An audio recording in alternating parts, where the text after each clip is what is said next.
நண்பர்களுக்கு வணக்கம். இது வந்து உங்களுக்கு எதிரே தெரியுதா? இது வந்து கழுகுமலை. கழுகுமலை பக்கத்தில் வந்து கழுகுமலை ஐந்து வீட்டு சுவாமின்னு ஒரு கோவில், ஒரு பெரிய கோவில் ஒன்று பார்த்தோம். அந்த மலைக்கு அந்த சைடு சுற்றி நீர்நிலைகள் இருக்குது. இங்கே அப்படியே கழுகுமலைக்கு அப்படியே உள்ள என்ட்ரன்ஸுக்கு பின்னாடி வந்து பார்த்திங்கன்னா ஒரு பெரிய பார்க் இருக்குது. பார்க்லேயும் தண்ணி வசதி ஒன்றும் ஒரு மண்ணாங்கட்டியும் இல்லை. ஸோ அதுதான் பரவாயில்ல. அப்படியே இப்படி வந்தோம் அப்படின்னா நம்ம நெடுஞ்சாலைத்துறை இருக்குது பார்த்தீங்களா, ஒரு மிகப்பெரிய சம்பவம் ஒன்று பண்ணி வச்சுருக்காங்க. இங்கே பாருங்கள், சிவகாசி 36 கிலோமீட்ரு. அப்படியே அது கீழே எல்லோ கலரில் பாருங்கள், சிவகாசி 34 கிலோமீட்ரு. இதில் எதை நம்புறது? சிவகாசி 36 கிலோமீட்டருன்னு இருக்கிற பச்சை கலர் போடுற நம்புறதா, இல்லை சிவகாசி 34 கிலோமீட்ரு நடுவப்பட்டியா? என்ன புதுசாக இருக்குது, நடுவப்பட்டி. அந்த பேர் படி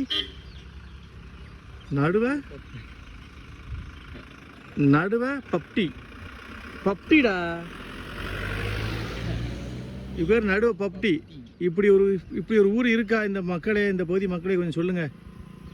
நடுவப்பட்டி 11 கிலோமீட்டர்னு போட்டிருக்காங்க. இந்த நெடுஞ்சாலைத்துறை என்ன பண்ணுறதுன்னே தெரியல. 36 கிலோமீட்டர் நம்பி போகிறதா, இல்லை 34 கிலோமீட்டர் நம்பி போகிறதா? சரி, அதுவே ஒன்றும் பிரச்சனை இல்லை.